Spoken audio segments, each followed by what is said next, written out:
Success classes में आप सभी का बहुत बहुत स्वागत है। आज हम लोग सिविक्स सब्जेक्ट के अंतर्गत क्लास 12 का नीति आयोग के बारे में चर्चा करेंगे और इसके मुख्य बिंदुओं को देखेंगे कि नीति आयोग का महत्वपूर्ण उद्देश्य क्या है और कार्य क्या है। प्रश्न है, नीति आयोग के उद्देश्य और कार्यों को बताइए। तो इसी टॉपिक के अंतर्गत आज हम लोग पढ़ेंगे राष्ट्रीय भारत परिवर्तन संस्थान। इसका एक नाम ये भी है नीति आयोग का, राष्ट्रीय भारत परिवर्तन संस्थान, जिसे नीति आयोग भी कहा जाता है, का गठन 1 जनवरी 2015 को हमारे माननीय प्रधानमंत्री नरेंद्र मोदी जी के कर कमलों से हुआ था। और इसमें एक प्रस्ताव के माध्यम से योजना आयोग के स्थान पर इसकी स्थापना किया गया था। यानी जो पहले योजना आयोग था उसको ही चेंज करके नीति आयोग के नाम से बना दिया गया। आप सब पहले योजना आयोग पढ़ते थे, अब क्या पढ़ना होगा? अब नीति आयोग पढ़ना होगा। इसके स्थान पर भारत सरकार का जो प्रमुख नीति है वो थिंक टैंक है। यानी नीति आयोग में जो भी नीतियां बनेंगी भारत सरकार की, वो थिंक टैंक है, वहीं से शुरू होके कोई भी कार्यान्वित होगी।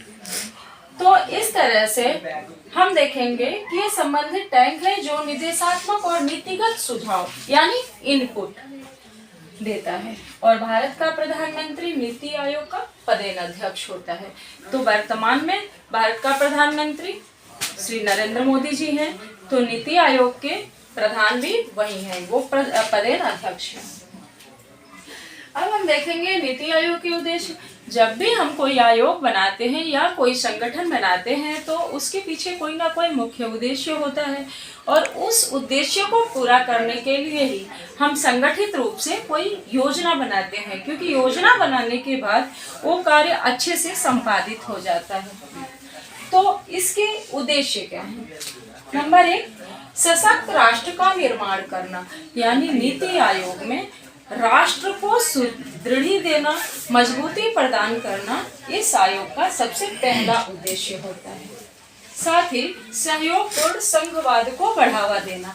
सहयोगपूर्ण यानी एक साथ मिलकर, आप सभी जानते हैं कि हमारे यहाँ संघीय शासन व्यवस्था है, तो सभी राज्य एक साथ मिलकर केंद्र का सहयोग करेंगे और संघवाद को बढ़ावा देंगे, यानी राष्ट्र को आगे बढ़ाने में सहयोग करेंगे।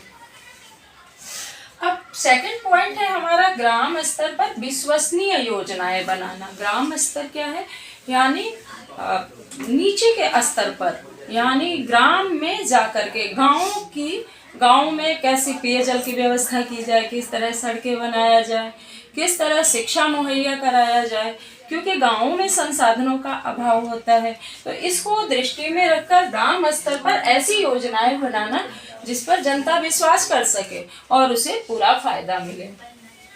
समाज के जो दबे कुचले लोग हैं, जो निम्न वर्ग के लोग हैं, जिसे हम आज संविधान की भाषा में SC ST कहते हैं, उन लोगों के लिए विशेष ध्यान देना। इस योजना का एक भी उद्देश्य है कि उन लोगों को किस तरह बराबर के दर्जे पर लाया जाए, कैसे उन्हें समाज के बराबरी में लाया जाए, ये भी इस योजना का मुख्य उद्देश्य है। अब थर्ड पॉइंट की बात करेंगे कि विकास एजेंडों में तेजी लाने के लिए मंच प्रदान करना है। राष्ट्र का विकास कैसे हो?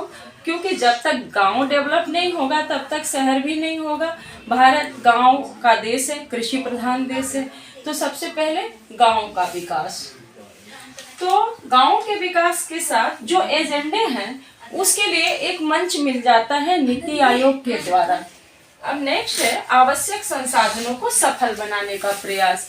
यानी विकास के लिए जो संसाधन चाहिए हमें, उसको सफल बनाने के प्रयास भी नीति आयोग का करना मुख्य उद्देश्य है। और लास्ट पॉइंट है हमारा कार्यक्रम और नीतियों को सफल बनाने के लिए प्रौद्योगिकी पर बल देना। अब चूंकि जब सारे कार्यक्रम बन गए, सारी नीतियां बन गई, उसकी सफलता कैसे मिले, तो उसके लिए क्या करना है कि नीतियों पर जो नीति बनाई गई है उसको सुचारू रूप से कार्यान्वित करना, लागू करना योजना आयोग का मुख्य उद्देश्य है। तो आज का ये पॉइंट बहुत ही महत्वपूर्ण है। ये प्रश्न हर साल बोर्ड एग्जाम में पूछ लिए जाते हैं, तो आप सभी बच्चे इसको अपनी कॉपी में नोट डाउन कर लें। और इस प्रश्न से संबंधित अगर आपके मन में भी कोई प्रश्न आ रहा हो कुछ समझ में ना आया हो या कुछ पूछना हो तो आप कमेंट बॉक्स में पूछ लें हमसे। साथ ही वीडियो अच्छी लगे तो लाइक कर दें, शेयर कर दें। Thank you.